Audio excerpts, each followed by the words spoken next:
All right, what's going on, everyone? Today is a day that's not just me talking, although recently most of them have not just been me talking. So I guess now it's not so different anymore.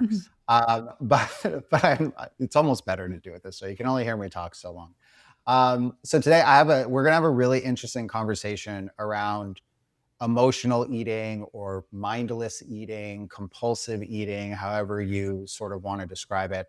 A lot of times, weight gain is a symptom of environmental triggers and exposure. Sometimes it's tied to eating, sometimes it's not. Sometimes it's just happening because there's more physiological things happening and you're eating the same, right? So there's kind of like two different ways around this. But our relationship with eating and how and why we eat is really, really important on a broad spectrum of reasons. And so this conversation is really interesting because we're going to dive into some of the physiological triggers that kind of create these needs to eat, possibly maybe when you don't have to, right? And so hopefully this could be helpful for some people. I'm not talking about it because I don't know anything about it. So I have Amber Romaniuk on. She is an emotional eating, digestive, and hormone expert, which, spoiler alert, hormones are going to be part of this. And she's the host of the No Sugarcoating podcast as well, which I'm going to hopefully be on and chat a little bit as well on the environmental side of things. So this is going to be a bit of a two-parter in ways. So I'm excited to start the conversation here. Amber, how's it going? I'm doing amazing. How are you? And thank you for having me.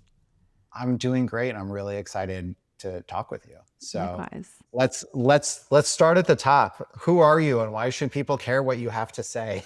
Yeah. So like you said, I am an emotional eating, digestive, and hormone expert, and people should care what I have to say because 90% of the female population in North America is struggling with some form of emotional eating, binge eating, or compulsive eating. And so are 40 to 50% of men.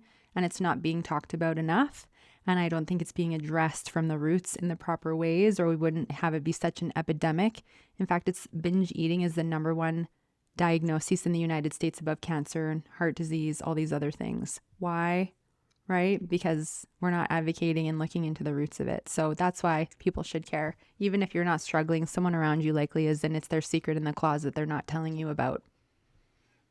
Can I have a follow-up question on this? Because I feel like I fall into this cycle at certain times and then certain times I don't. And there are times where, like, when I start eating, like, I just don't stop. If there's more, I just keep going. I'm not what anyone would consider an overweight person by any stretch of the imagination. So top level, is this something that is broadly impacting a wide variety of body types, or is this something that's more tied to, quote, over, people who are carrying more weight? Yeah, everybody. I connect with women and men all the time that I would never expect or guess that they were dealing with any of this because they aesthetically, physically look very healthy and look like they're at a very healthy body weight. So no, it's not just people who are overweight or obese. It is impacting and affecting so many different realms of people.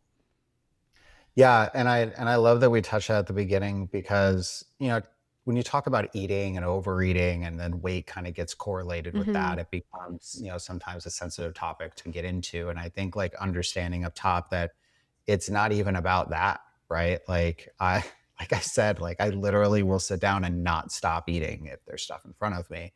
My wife has to take food away from me. And then, I don't feel so great sometimes afterwards, right? Yeah. Or I notice it and I know that it's happening and yet I still do it sometimes, right? So, like, this resonates with me a little bit. And like I said, I'm in shape physically and I don't look like it. And so I imagine other people might have similar things. And so I feel like this is such a good conversation to have because what we put in our bodies is so important for so many different reasons. So 100%. I'm excited to get into it. So let's talk about you a little bit. How did you get into this? How did this become your world? Yeah, so I started emotionally eating unconsciously at a very young age and went through some significant struggles with weight, with body image, with unworthiness. And that all started around 5 when I was bullied on the bus and called ugly and fat. And then, by age 10, I'm like getting into diets because it's in all the magazines and you're getting programmed, Hollywood and you got to look this way to have love and success and all this stuff. And then they sell you the solution, which is the diet. And I grew up in a house where my mom was diagnosed with multiple sclerosis before I was born. And food was a massive way for her to cope and for us to deepen our relationship together to compensate for a lot of the things she couldn't do. So everything I wanted Mm, was always available. Sugar all day, every day, like lots of processed foods. We didn't talk nutrition in the house. I had no idea the way food can impact your mental, physical, mental, emotional health and well-being. And then I started really binge eating intensively in my early 20s after a breakup. I had lost weight really fast, couldn't attain it, and had my first memorable binge. And I would eat until I was so full I was sick. I was eating like tables full of food, like a full loss of control. And that happened for a couple of years until I had my low point moment where I would always throw the food away. And then one particular night, I had started to build awareness. I'm binge eating. I'm emotionally eating. I have a food addiction, which that's full-blown obsession with food. You're either obsessing over the diet and trying to control food, or you're asphyxiating and obsessing over your next binge, the next plan of what I'm going to, compulsively overeat. And yeah, I'd thrown the food away because it was a turnoff. I'm not going to go dig through the garbage.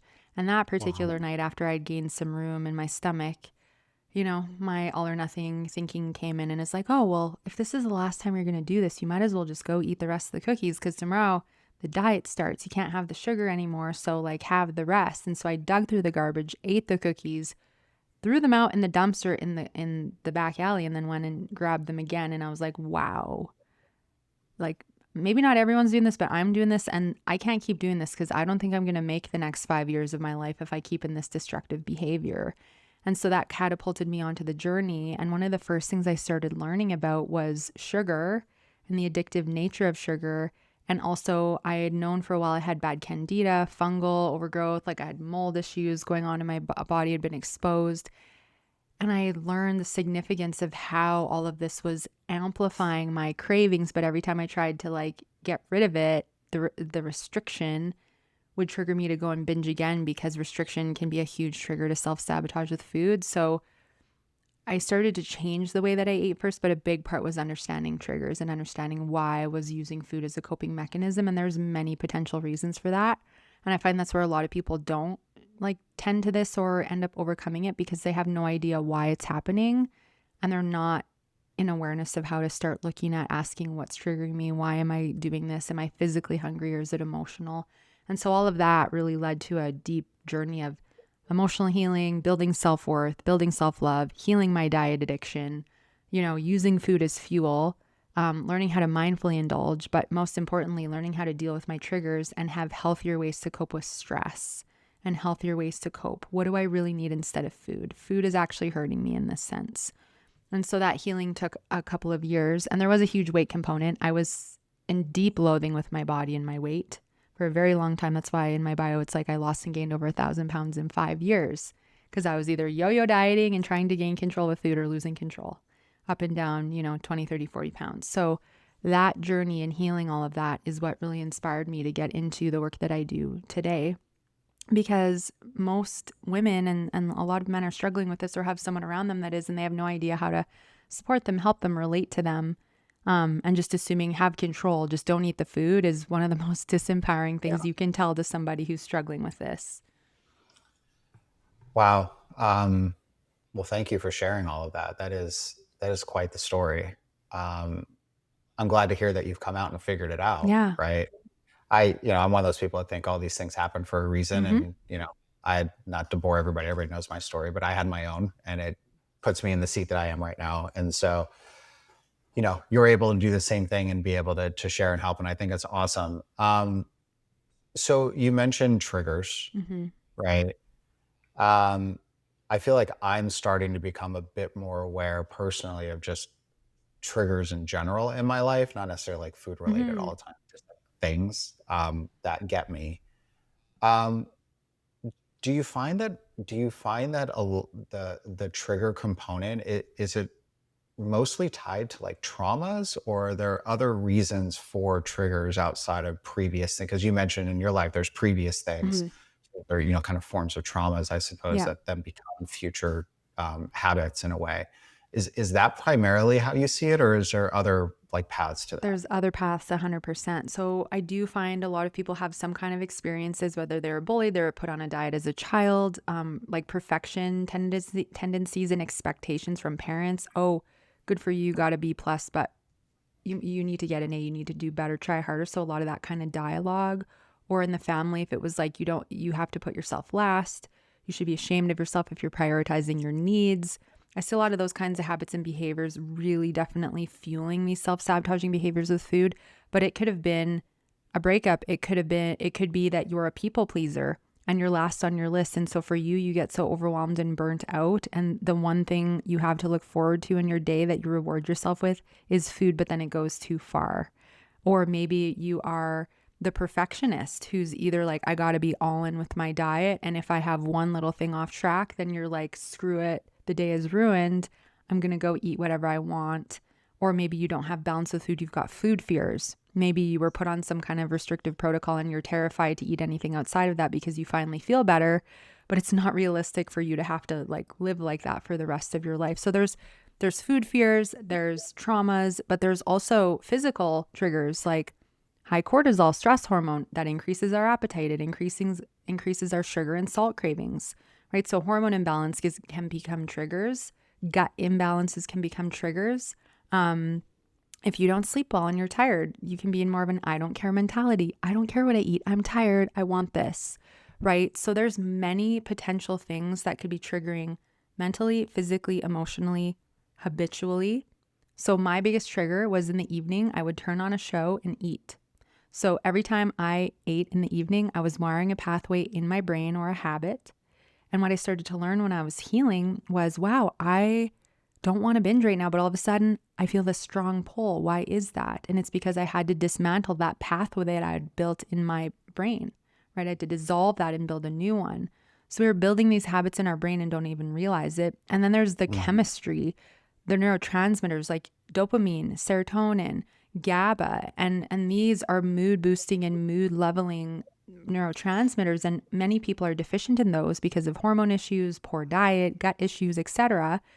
And so if we've suppressed levels of these, we have a much higher tendency to be in quick fix dopamine inducing habits like reaching for sugar, reaching for carbs, reaching for fast food to get that quick hit.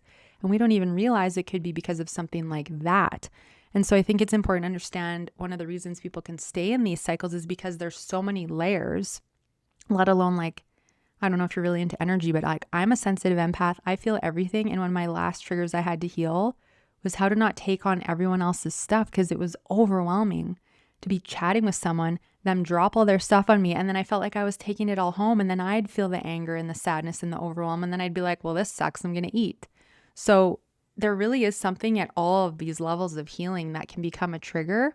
So it's definitely not just like, oh, something happened to you as a child and that's why you're in this. It could have been this accumulation of imbalances because you're last on your list or some of the other things I've been talking about. And that's really interesting. It as I'm listening to that, I'm hearing physiological stuff, which is chemistry, hormones, neural pathways, like all that stuff. And then at the beginning of that, when it wasn't the physiological stuff and it was more of just like thought processes and stuff, there seemed to be a theme in that portion of it that was around control or Yeah. lack of control. Like, so all the examples that you gave, like in my mind, it's like this is a situation where someone might not feel like they have control, and the thing they can control is this, and then this becomes like a replacement for lack of control. Do you feel like that is a kind of like a through line that you see often? 100%. And that is the narrative. Well, I don't have control over all of these other things that aren't going for right for me. I have control with food. When the irony is if we're eating and overeating, we're out of control with that as well. But that is a big reason. And I find what's below a lot of that control is lack, is fear, is anger. And what's below that truly is I don't feel good enough. I don't feel worthy. I don't trust, right? And so that lack of self-connection and self-love creates this void within us. And we try to fill it with food or shopping or alcohol or whatever the vice of choice is, but it never is going to help us fill that void because we're always trying to look for the satisfaction outside of ourselves. Like, oh, if I get the job and the house and the money and all these things, like it's going to fix everything, but that doesn't fill your internal void. And that's not going to help you get over why you need control. So it is very much an inner journey, 100%. Do you find that there's multiple triggers, like layers? Like you could have physiological things, but you also have some of these control issues. And if that's the case, what's the path, the the most effective path of addressing those things, like an order or, kind of like sequence of how you do Yeah. that. So there's most of my clients end up having like over, 15 to 20 triggers. I've seen dozens and dozens of different kinds of triggers. And so first what we want to start building awareness around is when you reflect upon and think upon, am I emotionally eating? Am I compulsively eating? Which is like you're eating past full, or you're eating when you're not actually physically hungry, right? You're mindless, you're not present with food, whatever it is that you're doing. But it's to start asking yourself before you go to food, start gathering this information around, am I actually physically hungry? Do I need to fuel my body? Does my body need vitality and nourishment? Or is this emotional? We start there. I know some of these are physiological and they're not emotional. However, we can start to become aware of, wow, 90% of the time I'm not actually physically hungry. So there's something else going on here for me to dig deeper into.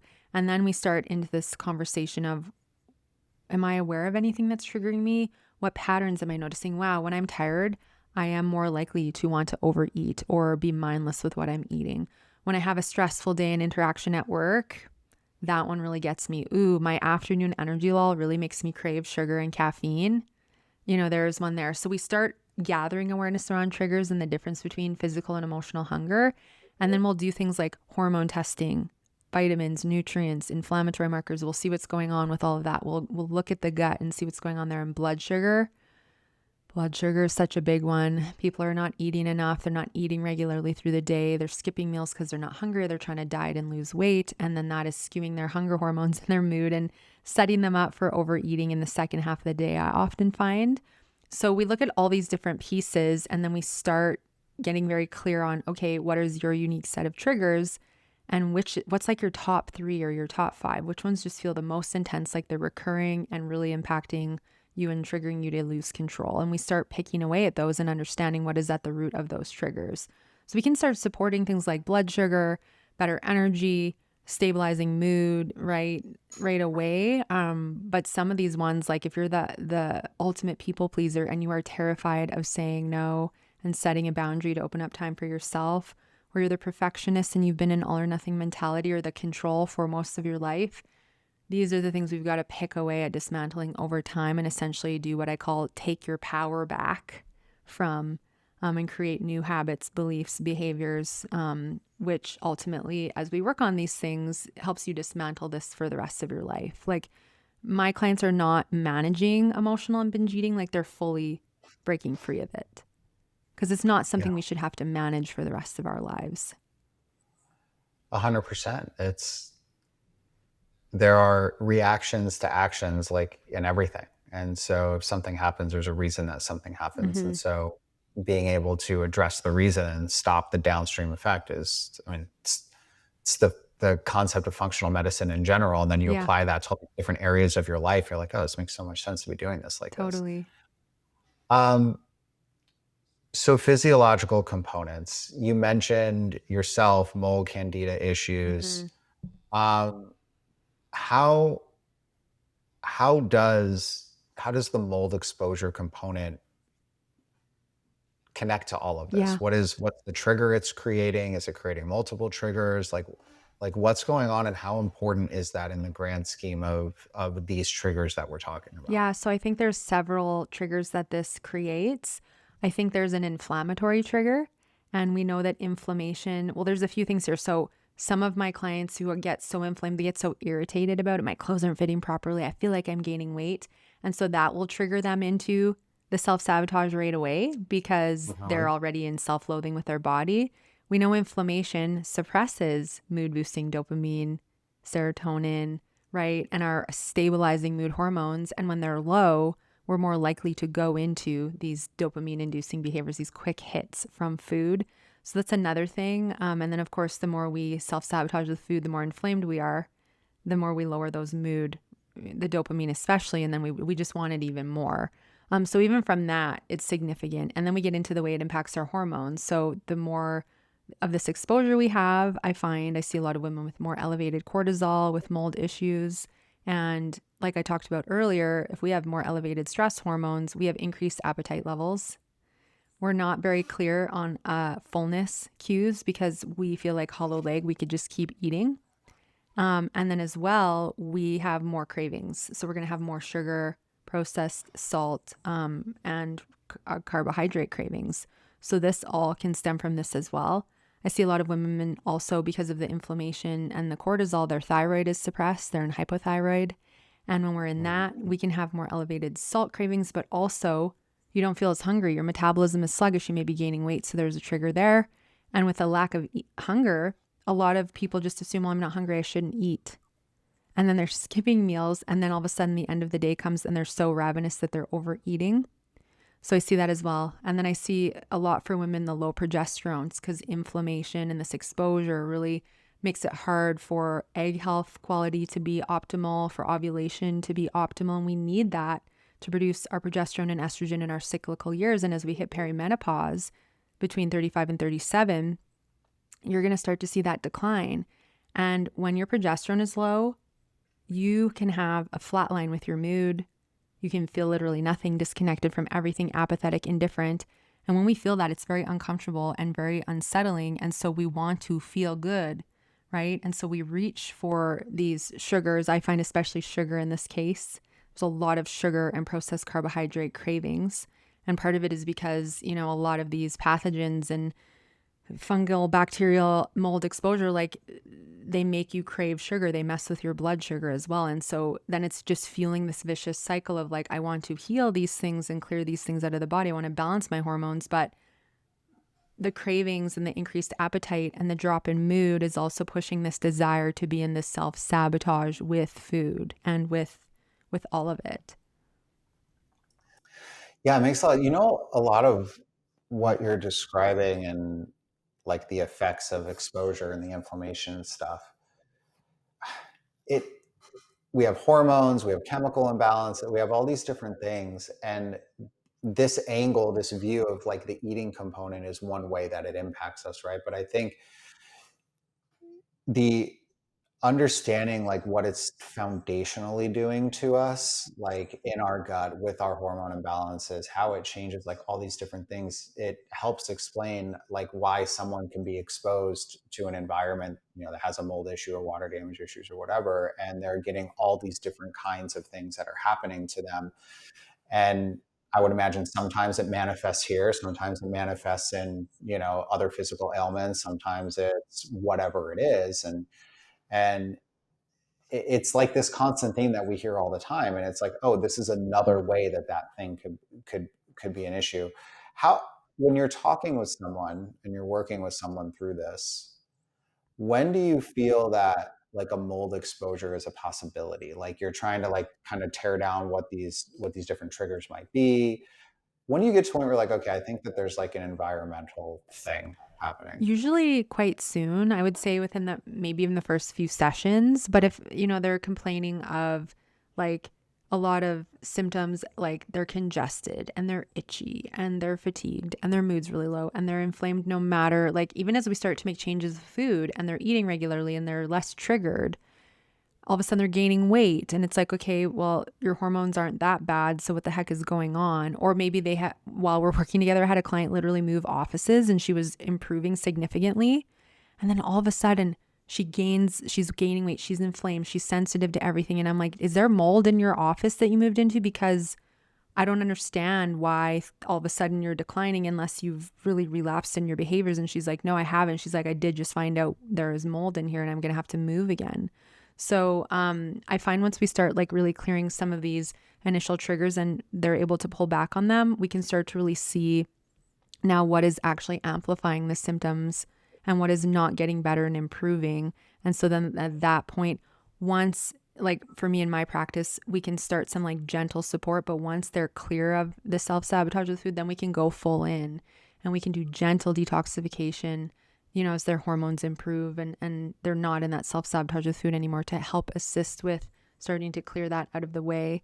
But fast and swift is not the way in my world, because it just messes their hormones up more. And then if they feel too vulnerable, then they get triggered. Like that was actually one of the first place I worked before I started my business. I was still trying to figure out what I wanted to do. I worked at a health clinic, a functional health clinic, and they were awesome. but I wasn't telling anyone I was struggling with binge eating. And they did all this tests, and this is where I had the worst case of candida they'd ever seen in their 12 years of practice. I had mold, I had all this stuff going on. And they're like, you need to go on this diet. You need to take these really intense antifungals for like 4 months. This is the protocol. This is the only way you're going to get rid of this. It was literally like green vegetables, chicken, and mold-free nuts and like a few other things. And I started it, and the level of die-off I had was insane. I was like yellow and like it was horrible, and I could barely function, and I was only like 22 at the time. And my cravings and my desire to want to consume all the things I wasn't supposed to have was higher than ever, partially because it was very restrictive and partially because all of a sudden my cravings were getting bigger. And so it actually turned into a trigger for me, this protocol, because it was too restrictive and I wasn't ready for it. And it relapsed me into the behavior. So I think it's so important that we're like very certain that the person is feeling more confident before we go deeper into something. And does it have to be so restrictive? Because I don't believe that it does. Can we talk about one thing that you just mentioned? I've heard this in many different ways from different people over the years, but it's like mold is making you eat or making you crave this. And then you said, so die off happened, and now I'm craving even more. In my mind, I picture like, and mold is a living thing, so I get that. Trust me, I get it. But like, it almost makes me imagine someone who is starving, like a real person inside me that's starving and is now just like banging on the walls and kicking me and like put food in my mouth or I'm gonna die kind of thing. Like, is that an so is the draw to then be have more cravings like what you described when you started restricting it, right? So you're starting to starve it and it starts to freak out. It's like how I'm like imagining this in my head. Is that an effect of blood sugar? Is that an effect of hormone? Is it neurotransmitter? Like, what is the thing that's causing that to happen? Because I've heard people like mold is making me do this, I literally right? used to call it the beast because it literally felt like it wasn't me, and it was totally that because I had so much. And Hmm. I think like it was so many things. I think part of it was as soon as someone told me I couldn't eat things, there was this like, I call it the inner critic, the ego rebellion. I'm like, you're telling me that I can't eat that? I'm going to go Right. eat it, right? So there was the emotional component of rebellion. And then it was like, at the time, it wasn't realistic for me physically, emotionally, or mentally to try and like only eat this small pool of food. So relapse and rebound to self-sabotage was so easy because I didn't know how to cope with stress. So I was like, I've had a bad day, screw it, just going to go eat all the comfort foods. And then from like a physiological standpoint, I think that one of the first things that started to happen was, yeah, like the beast inside of me is like, I'm starving, you need to feed me, I don't want to die. And I would notice an increase in sugar cravings right away. And I think part of that was the blood sugar definitely being interfered with. And I think part of it was also this increased toxic load starting to appear in my body.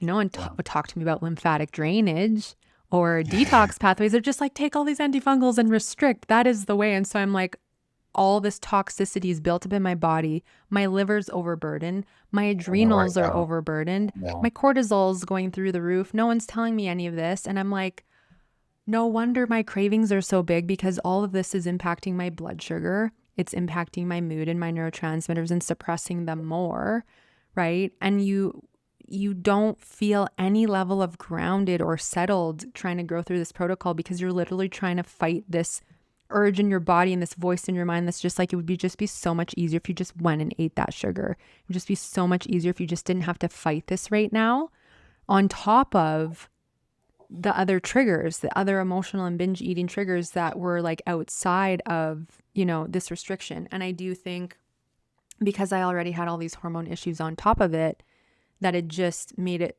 a much more extreme experience. So I think it's all of it. It was the hormones. Cortisol for sure was way too high. My liver was so stressed. My lymph was so stuck. Even though I was active, I had such a stuck lymphatic system and I didn't know. So die off and detox was always hard until I figured out that piece, and drainage, right? But when you have this accumulation, I think we were talking about this before we got on, like I was taking antibiotics from a young age several times a year for like UTIs and all these things.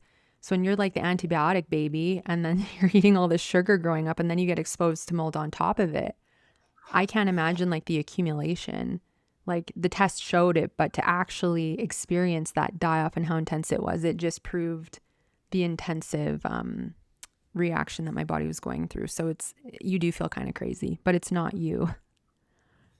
What is it about sugar? Why is it sugar? I think there's many reasons for it. I mean, it easily feeds a lot of this stuff. It gives us a huge dopamine high. So there's a lot more information out now that talks about refined sugar, processed sugar being 10 times more addictive than cocaine. It excites the same part of the brain as cocaine does. It gives us this massive dopamine high. And it also, the more you eat it, the more you want it. And then the more it feeds the stuff, the more it grows, the more your cravings get heightened. And most people are not eating enough protein and fat with their meals. So they are dysregulated with their blood sugar to begin with. They have hormone, things like cortisol stuff going on, which is going to further throw their blood sugar off. So I just think it makes it so easy to crave sugar and become addicted to it. And I also think because sugar is in everything on purpose to like make you addicted to it, it numbs your taste buds, right? So you need to keep eating more of it to get that same feel good feeling. So I think by design, it's been put into the food system to make us addicted, to suppress our systems, to feed these whatever's pathogens and molds and bacteria that are in the body, because it's also a precursor to all kinds of autoimmune and other things. So I think it's sugar addiction really, what's the word, disempowers, and it just holds you back from getting healthy. It's a really off the wall question.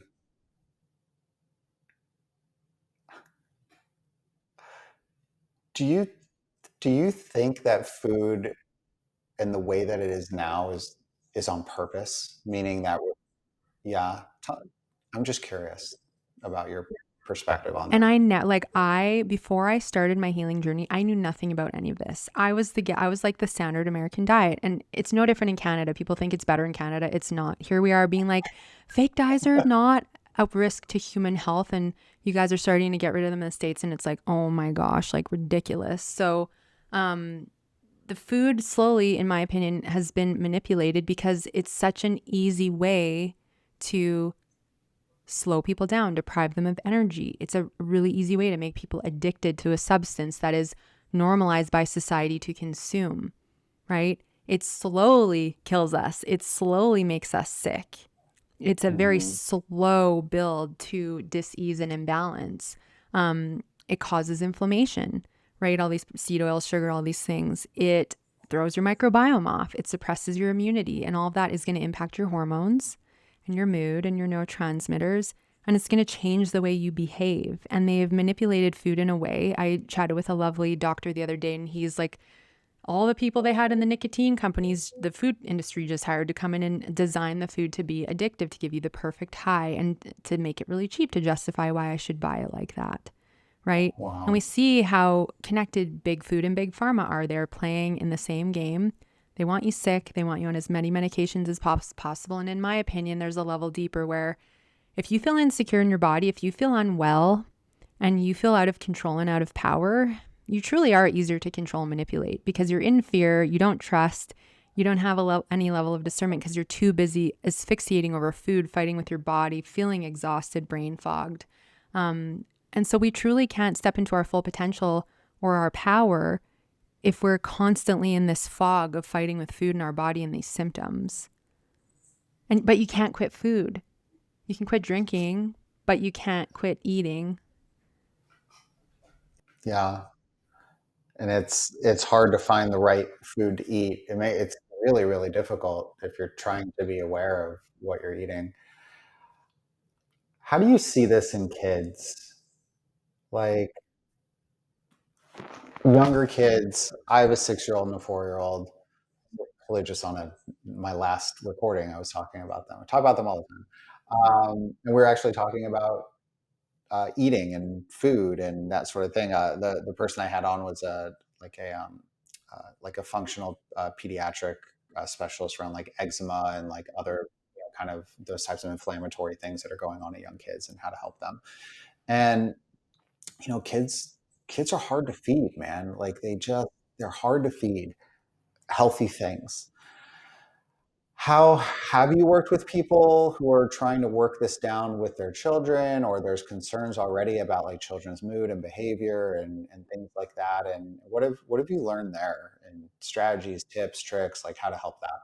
100%. And first off, all the grace and compassion in the world to parents because you're truly doing the best you can, right? Like you Yeah. can't make a kid eat certain foods. But I think some of the habits and behaviors and things have observed are first off, just a general table habit. Instead of telling your child you need to eat everything on your plate, they're starving kids, which is not going to help them become in touch with their fullness signal, right? Start saying, okay, we're going to sit down and eat. Hopefully they like what's on the plate, but like eat. But yeah, if they're like, I'm full, I don't want to finish this, ask, are you sure? But don't force them or like say you have to finish eating this before you can have dessert, right? Because then we're creating some other kind of either threat or reward. And you have no idea how many clients I've worked with that were told to finish their food or else because you should feel bad they're starving kids. And the guilt they have if they don't finish what's on their plate as adults is shocking. So we have to clear all that out of the way because they're overeating, they're ignoring their fullness cue. So that starts at childhood. Yeah. So that to me, we need to stop telling kids to eat until they're full or What until, about the dessert thing? Because you don't necessarily want to give them. So like my kids, they dessert is like maybe some fruit and like something else, right? But like still, like I want this, and I go look at the plate, and the plate has like all their food left on it. And so then like what's the approach to not create underlying drama with them in like addressing that want? yeah. And so to me, like a boundary that I would definitely set is around, you know, okay, well, why do we even have to have dessert every night first in the first place? I don't believe we need to be doing that. And if they don't finish what's on their plate, not giving into that, oh, well, now you're going to have dessert. Because what I see happening there is the kid knows how to run the parents and all of a sudden is just not eating what's on their plate. And then like, but can I have this thing, this granola bar, this pudding, this thing? And then the parent is just like, oh my gosh, like I just want them to eat something. So now I'm going to give them the sugar. And now this is how sugar addiction slowly builds. And now they're so Mhm. addicted to it. They know how to run the show with that. So I think if we can be like, you know what? Why don't you try to have a couple bites of that, like even a couple bites of that. And then before, like, let's not go right to sugar. Maybe it's like a couple pieces of little bits of fruit. And then let's try to have a little bit more of that food and still try to keep encouraging them. And what do they like? What are their favorites? Can we add those into the rotation more often? And get them in the kitchen with you at a young age. Get them touching the food, knowing what the food is, cooking with you. Because I also see a lot of clients that are doing that with their toddlers and their young kids. And their kids are like, can we make the chocolate avocado pudding again? That smoothie, can we have that? Oh, the steak. The steak was really good. Can we have that again? And they're literally asking for like protein and vegetables and more nourishing things. And so I think those are just some of the things I suggest. And if it's still an issue, well, is there some kind of little like workaround? But to me, it's still to not revert to sugar. As if you do this, you're going to get sugar. In my opinion, I don't think we should be using food as a reward for kids or for anyone because again, that's how it starts to become an unconscious reward system as we become adults. Oh, I had a bad day, I'm going to eat something reward. I had a good day, I'm going to reward myself with food. Reward in other ways. There's so many other ways other than food to reward kids, reward yourself. And so I think those are some of the things that I've observed with my clients that have kids and children and even family and friends around me, because I can see how these habits get birthed so easily. Yeah. Listen, when a kid's just screaming nonstop at you, at some point you're being tortured yourself and you just want to make it stop. It's like, do we Um, have any like kids passion flower drops or any like, a few drops of something calming we can put in their water? Help I know, zen them right? out. I know. I know. Yeah, I mean, I feel like it's interesting. Like everybody has like their struggle or their challenge, and then you kind of like take a step back and see, like, I feel like on the parenting side, it's very easy to be like, oh, here's where I'm failing or screwing up or whatever, right? And then just like personal stories. So anyone else, you could think of something similar, maybe like change your mood real quick. But like my actually two, both from my kind of like my daughter and her friends and like that crew. One, we were out the other day after like a cheerleading competition, and everybody was like, "Hey, let's go get lunch or something." And one of the other kids, one of their friends, was like, "Can we go to McDonald's?" And my daughter's like, "What's McDonald's?" And I thought that was a big win for me. Um, so so I was really excited about that. I thought that was cool. The uh, the other thing that she did the other day, which I was really proud for her about, was, we talk about sugar a lot. We talk about how it's not good for you. We talk about like what it does to you. And so she understands that, which I think is really like on our end, like actually telling them the why behind things I found has been very helpful for them. Um, and so but if there's a birthday party or something, it's like, yeah, like, do something once or whatever, like it's fine. But then we talked to her and we're like, hey, so yesterday was a big day. There was sugar yesterday, whatever. So for the next couple of days, we're not really going to do anything like that. And then she came back after school and she's like, hey, so they offered like, I don't know, some like pie with something or other, or whatever, like something just terrible for you. And she was like, I'm not eating sugar today. So I told them no, thank you. And I was like, that is freaking awesome. It's like, so it's the small wins, right? But yeah, something I found with the kids is the why behind stuff allows them, like, you're still kind of telling them what to do in a way, but like I feel like they feel more like part of the decision making Agreed. process Yeah. with it.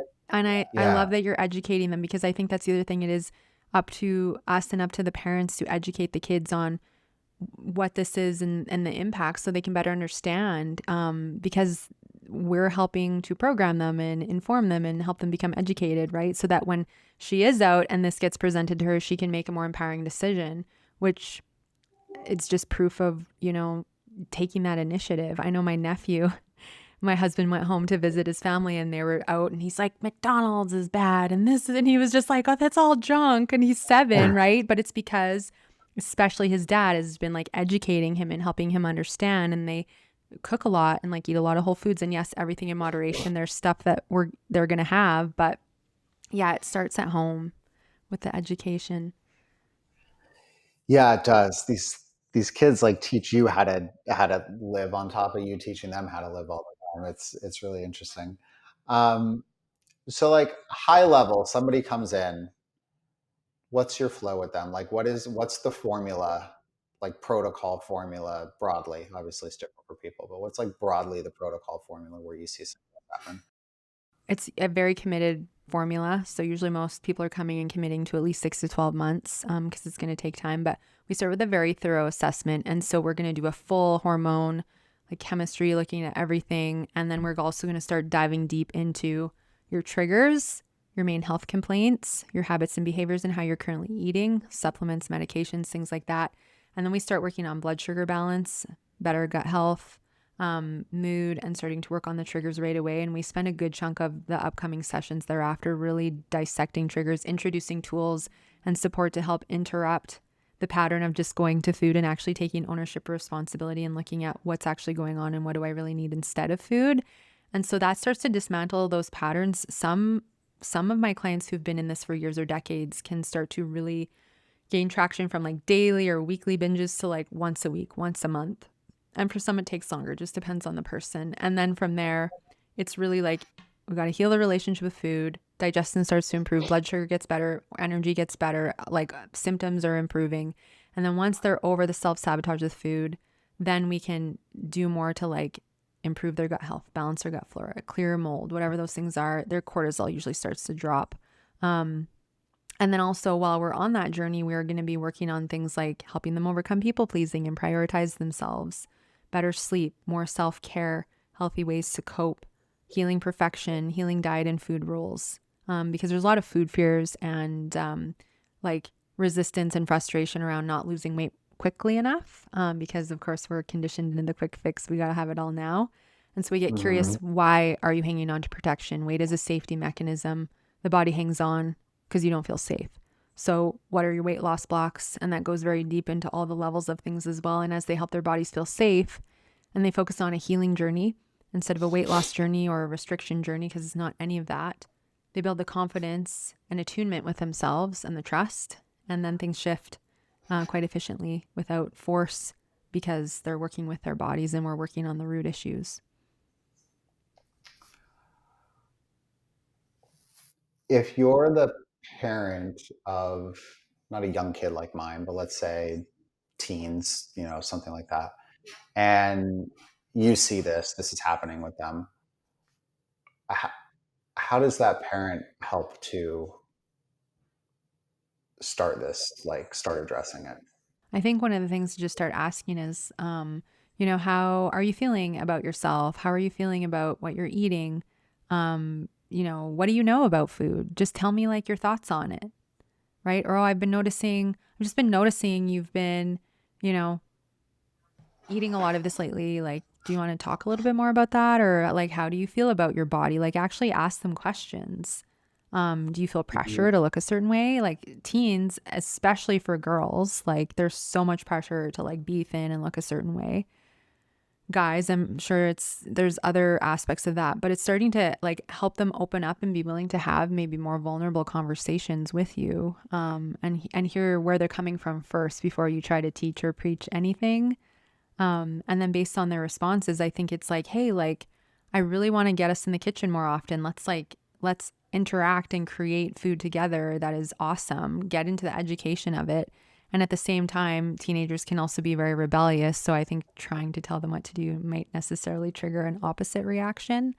So finding that moderate balance of what is moderation with food. And I think part of that is still the parents and what the parents are bringing into the house and what kind of they're teaching. Like, I think a great habit for every family, regardless of the age of the kid is, or the teenager, is like eating at the table. No TVs, no technology, sit at your table with your family and interact. And even if you can't all sit together, it's like set that boundary, because that was a huge habit that was birthed from my teenagers. And I'm not blaming my parents, but just observing back, like some nights we would sit at the table, but some nights we would sit and eat and watch TV. And then that really brought me into eating in front of the TV quite often. And that was a very mindless eating habit for me. Mm, mm. Yeah, I feel like a lot of people do that. I'm victim of doing that sometimes when we're, trying to get stuff done. It's like, hey, you guys can watch while we're doing this thing over here. I'm sure it happens to everybody in some ways. Um, wow. Okay. Last thing before we wrap. We've listened to all of this. People are listening. What's something, if someone feels like that they're in this boat personally, what are some things they can like do now, even without reaching out to you? Yeah, I think Uh, the first thing is honestly having a bit more compassion and grace for yourself. You're not alone. And this is a very multifaceted, complex habit or behavior. And it's not like that you suck and you don't have willpower, right? It's got nothing to do with any of that. Um, if we were to have a whole other conversation, I truly believe from everything I've learned and researched that these behaviors are systematically fabricated by all of these companies that we've been kind of briefly touching on purpose. And so it's so out of you.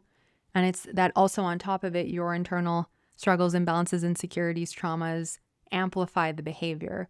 So grace, compassion, try to forgive yourself and not be so hard on yourself about it. Even just like find someone safe that you trust to just open up and share a little bit about it. Get some of it off your chest, because it's the worst thing in the world to feel like you're carrying around this secret that nobody knows about, and it's a shame. So that's the first thing. I think the next thing is, like I talked about earlier, before you go to food, ask yourself, is this physical or emotional hunger? And do you know the differences, right? Physical hunger, you get a hunger signal, stomach growl. A lot of people I work with don't get that. So it's like, check the clock. Have you not eaten in a few hours? Is your blood sugar crashing? You know what that feels like. You get hangry, faint, dizzy, lightheaded, right? You waited too. Happens to me. Well, next thing I know, the whole day's gone by and I haven't like, eaten. Yeah. So those are good cues. And then if you don't feel hungry, we've got to investigate what's going on with your gut flora, your stomach acid, your hormones, because there is something that's shut off your body's ability to probably communicate and produce ghrelin, your hunger hormone. But otherwise, everything else I just put into like, I'm stressed, I'm overcommitted, right? Anything else is probably going to be emotional, and or you're going to have to dig deeper into like hormones and other stuff. But emotional versus physical hunger. And then it's like, take a couple breaths. If you're like, wow, I'm actually not hungry, get out of where the food is. and take a few moments if you can and just ask yourself, like, what is driving this right now? Do I have any idea and any awareness? Take a few moments. If you have to excuse yourself to the bathroom, you have to, right, go leave for a few minutes if you're around other people. But it's just starting to ask, what's going on right now? What's been going on the last few days that is making me feel more triggered or vulnerable with this right now? Because you're going to surprise yourself at how many answers you're going to be able to give yourself, honestly. Yeah, it's interesting when you actually take time to just like talk to yourself. Uh, it's so funny because we never do it. Like we never really sit down and just like do that. And then when you do that, you're like, oh, there are times where like I'll sit down and do that. Like, why am I feeling like whatever? And I could kind of therapy myself sometimes because like you're there, you can answer yourselves. Obviously sometimes you need other help, but sometimes you're able to dig into some things and at least get a feel for something just by being aware of it and like asking the question. Yeah.